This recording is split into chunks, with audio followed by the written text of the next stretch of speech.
Dans un coin reculé de la campagne française, où le rythme de la nature se mêle au silence profond de la solitude, vit Madame Eulalie, une femme âgée au regard paisible, qui a développé au fil des années une routine simple et chaleureuse dans son ancienne maison en bois, entourée de verdure et remplie de souvenirs. Malgré les épreuves traversées après la perte de proches et l'isolement qu'elle a dû affronter, son cœur généreux n'a jamais cessé de battre au rythme de petites habitudes quotidiennes.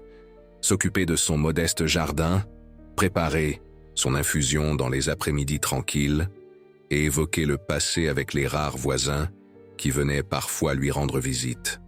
Un jour, alors qu'elle cueillait des fleurs sauvages dans les environs, la découverte inattendue d'un louveteau, abandonné et affamé, bouleversa ce frêle équilibre. L'animal, les yeux emplis de crainte et d'une vague espérance, attira immédiatement l'attention d'Eulalie. Submergée par un sentiment maternel dépassant toute barrière d'espèce, elle décida de l'accueillir et le baptisa Lune, en référence à la douce clarté lunaire qui réconforte les nuits les plus solitaires. Le premier contact entre eux fut marqué par un silence lourd de sens. Les mains ridées d'Eulalie s'avancèrent, offrant un morceau de pain et un regard bienveillant au petit loup, encore tremblant à l'ombre d'un arbre. Méfiant et affaibli, il resta à distance, jaugeant la situation, hésitant entre la peur et l'espoir. Il fallut de la patience avant qu'il n'accepte enfin la nourriture, les sens toujours en alerte. Dans la simplicité de ce geste naquit un lien que ni l'un ni l'autre n'aurait pu prévoir. Eulalie, qui n'avait pas ressenti depuis longtemps la présence réconfortante d'un être vivant sous son toit, trouva en ce louveteau improbable une raison nouvelle de réorganiser sa routine. Quant à Lune, habitué à la rudesse de la vie sauvage, il découvrit la chaleur du foyer humain dans sa forme la plus sincère. La maison, autrefois silencieuse, se mit à résonner des pas hésitants de Lune. D'abord caché dans les recoins, sombre, ne sortant que pour se nourrir, il observait chaque détail de cet endroit chargé d'histoires de vie. Peu à peu, la maison vit naître une nouvelle histoire, où deux êtres a priori si différents se rejoignaient dans leur solitude. Au début, Lune se montra méfiant, à la fois poussé par la faim et mu par l'instinct de survie. Ses yeux, dorés, suivaient les moindres déplacements d'Eulalie, toujours à bonne distance mais jamais hors de vue. Durant la nuit, il veillait alors que la vieille dame dormait, comme s'il montait la garde contre d'éventuels dangers. Le changement s'opéra en douceur. Un matin, Eulalie découvrit Lune allongée près de son lit, veillant son sommeil. Son regard n'avait plus la sauvagerie craintive du début. Il s'était empreint d'une attention particulière envers les besoins de l'ancienne. À cet instant précis, chacun sembla prendre conscience de l'importance de l'autre. Les jours devinrent des semaines, et le lien entre la vieille dame et le louveteau se renforça. Lune accompagnait Eulalie dans ses tâches quotidiennes, la suivant lorsqu'elle arrosait ses plantes, préparait ses repas ou rangeait la maison. Un jour, à la grande surprise de la maîtresse des lieux, il commença à lui rapporter de menus objets trouvés au cours de ses explorations. Une plume colorée, une feuille aux nervures étranges, une petite branche à la forme particulière. On aurait dit des présents, une façon de remercier celle qui avait pris soin de lui. Au fil de ces instants partagés, Lune révéla une tendresse et une bienveillance qui allaient au-delà de la simple recherche de nourriture. Il existait entre eux une communication non verbale, faite de gestes délicats et de regards attentifs. Lorsque la vieille dame soupirait, Lune s'approchait doucement. Lorsqu'une larme fugitive glissait sur la joue d'Eulalie, ses yeux se faisaient plus profonds, presque consolateurs. Quand les douleurs articulaires d'Eulalie s'intensifiaient durant la nuit, Lune restait près d'elle, lui offrant sa présence comme un réconfort silencieux. De son côté, la vieille dame trouvait en cette relation inattendue un sens nouveau à ses journées. Les histoires qu'elle ne racontait plus qu'à ses murs trouvaient désormais un auditeur attentif, dont le regard vif semblait saisir toutes les nuances de ses récits. Un après-midi particulièrement froid, Eulalie eut la preuve que Lune comprenait bien plus qu'on ne l'aurait cru. Alors qu'elle s'efforçait d'allumer son poêle à bois, les mains tremblantes d'âge et de fatigue, le louveteau apparut avec un petit morceau de bois sec qu'il déposa près du foyer. Un geste apparemment anodin, mais qui révélait une conscience délicate de ses besoins.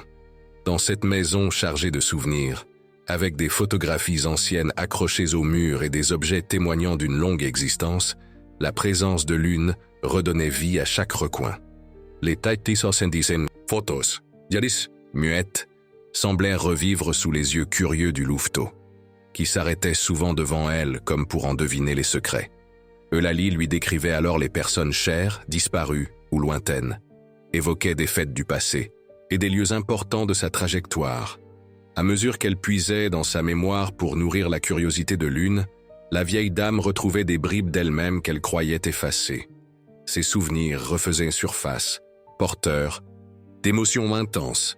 Parfois, le petit loup la guidait à travers la maison, s'arrêtant devant un objet particulier, un album de photos, un foulard ancien, un recueil de poèmes couverts de poussière, comme s'il souhaitait qu'elle en raconte l'histoire. Ce dialogue muet participa à la renaissance non seulement de l'esprit d'Eulalie, mais aussi des espaces longtemps fermés de la maison.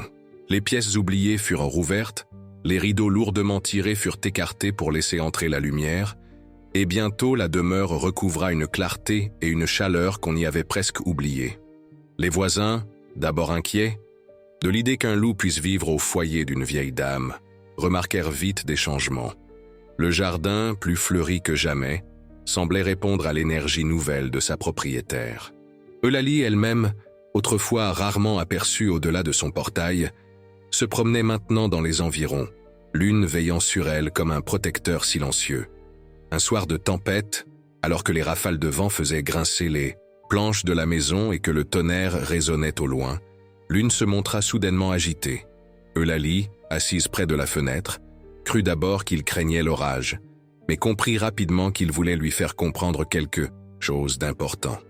Il l'emmena jusqu'au couloir qui menait au fond de la maison, dans une zone qu'elle avait pratiquement désertée depuis des années. Sous la pluie battante et la lumière vacillante de l'éclairage, ils arrivèrent dans une pièce poussiéreuse, où s'entassaient de vieux cartons et des objets couverts de draps jaunis. Lune gratta délicatement un coffre de bois sculpté, semblant indiquer que là se trouvait ce qu'il cherchait.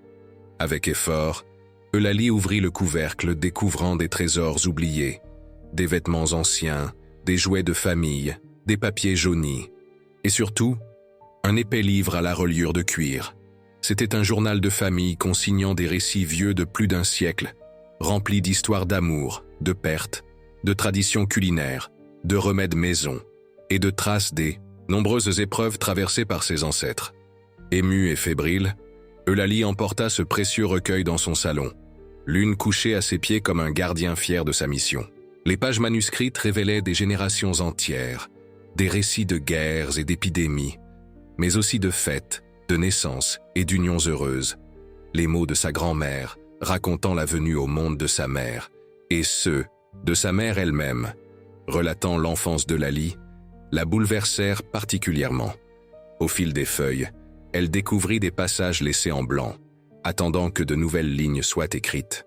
Une responsabilité qui, désormais, lui revenait.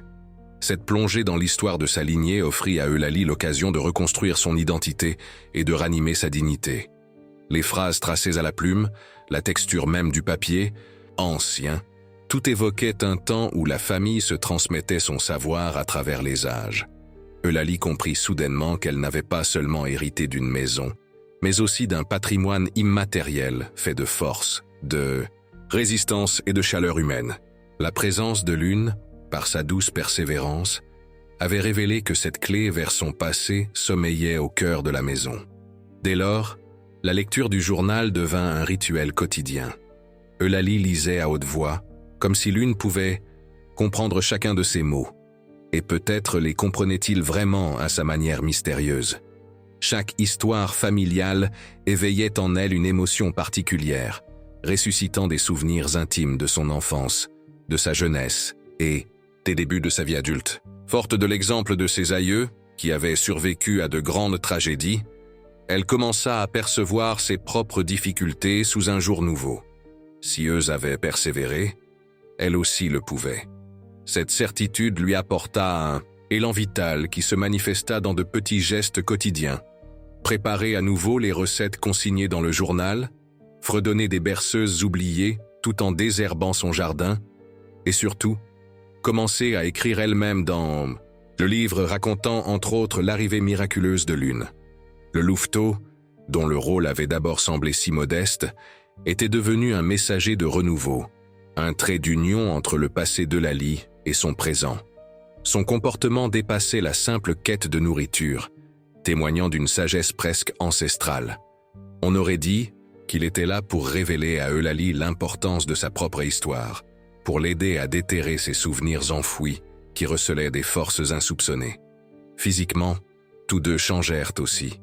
Lune, jadis amaigri et craintif, développa un pelage épais et des traits confiants, tandis qu'Eulalie retrouvait une certaine vigueur. Ses mains, moins tremblantes, s'affairaient au jardin avec un enthousiasme renouvelé. Son pas, autrefois hésitant, s'affermissait, et son visage, malgré ses rides profondes, paraissait habité d'une lumière intérieure qui n'avait plus rien à voir avec l'âge. Très vite, cette complicité inattendue retint l'attention des voisins. Le facteur, un homme d'âge mûr nommé Jacques, fut le premier à faire les frais d'une frayeur initiale en apercevant Lune aux côtés d'Eulalie. Mais jour après jour, il s'habituait à cette présence insolite, apportant même un petit biscuit pour le louveteau, qu'il acceptait avec une retenue pleine de dignité. La rumeur d'une amitié improbable entre une vieille dame et un loup se propagea dans la région. Des adultes, d'abord sceptiques puis intrigués, commencèrent à venir lui rendre visite, parfois accompagnés d'enfants trop curieux pour rester à l'écart. On découvrait un foyer transformé en lieu de partage. Eulalie ouvrait grand sa porte, proposait des tisanes et racontait des anecdotes que le journal familial lui rappelait. Le jardin, en pleine floraison, attirait ceux qui souhaitaient échanger des boutures et découvrir d'anciennes recettes de plantes médicinales. Les plus suspicieux cherchaient à expliquer le comportement extraordinaire de Lune par la science, évoquant l'adaptation et la domestication. D'autres préféraient des hypothèses plus mystiques, voyant en lui un esprit protecteur ou la réincarnation d'un proche revenu pour veiller sur Eulalie dans ses vieux jours. Quel camp soignait les interprétations. On reconnaissait désormais que cette relation inédite symbolisait surtout l'espoir et la résilience. La nouvelle de cette amitié franchit les limites de la petite communauté rurale, attirant occasionnellement quelques visiteurs, venus d'ailleurs pour la constater de leurs propres yeux. Eulalie, à la fois lucide et bienveillante, expliquait à chacun que l'amour véritable ne connaissait pas de limites, ni de forme, ni d'espèce, et qu'on pouvait toujours redécouvrir un sens à la vie, fût-on très âgé, pour peu que l'on sache rester ouvert à la différence. Elle évoquait aussi les apprentissages tirés de cette cohabitation singulière, comment l'empathie pouvait transcender les peurs, ou encore de quelle manière on pouvait retrouver la joie même lorsqu'on pensait l'avoir perdue à jamais. Le Sisakang, journal familial, enrichi des récits quotidiens d'Eulalie, devint un témoin vivant de la force de cet héritage transmis à travers les générations. Sur ces pages désormais noircies de sa propre écriture, l'ancienne consignait le présent pour que plus tard, d'autres puissent lire comment un louveteau orphelin avait redonné sa flamme à une femme isolée. Peu à peu, la demeure d'Eulalie perdit son image d'endroit triste et se mua en un havre où l'on racontait et écoutait avec respect et curiosité. Lune, quant à lui, continuait de surprendre, disparaissant parfois pour revenir avec une plume chatoyante, un caillou étrange ou les herbes dont Eulalie avait parlé, comme s'il savait où les trouver. Il semblait naviguer entre le monde, sauvage et celui des humains, alliant l'instinct du loup à la tendresse acquise auprès de la vieille dame. Un après-midi, alors qu'une enfant du village lui demandait si elle ne redoutait pas qu'un jour Lune veuille repartir vers sa vie sauvage, Eulalie sourit doucement et posa un regard attendri sur le louveteau. Elle expliqua que le véritable amour n'enferme pas, mais libère, que si Lune entendait un jour l'appel des forêts et des montagnes, elle accepterait son départ avec gratitude pour tout ce qu'il lui avait apporté. Elle était convaincue que les liens tissés entre eux resteraient intacts, au-delà des distances physiques. Ce simple échange, ponctué de la voix calme d'Eulalie et du regard serein de Lune, toucha profondément tous ceux qui l'entendirent. Il rappelait que même dans notre monde moderne, souvent empli de solitude et de méfiance, Une rencontre fortuite peut ranimer la flamme de l'espoir et tisser des liens qui bouleversent nos certitudes. Ainsi, dans cette maison de bois, témoin d'innombrables souvenirs, Madame Eulalie et Lune réécrivent ensemble la signification de la famille, du sentiment d'appartenance et du renouveau. Leur histoire prouve que l'aube d'une nouvelle étape de la vie peut éclore au moment, même où l'obscurité semble régner, éclairée par la lumière inattendue d'une amitié qui transcende toute frontière et toute définition ordinaire.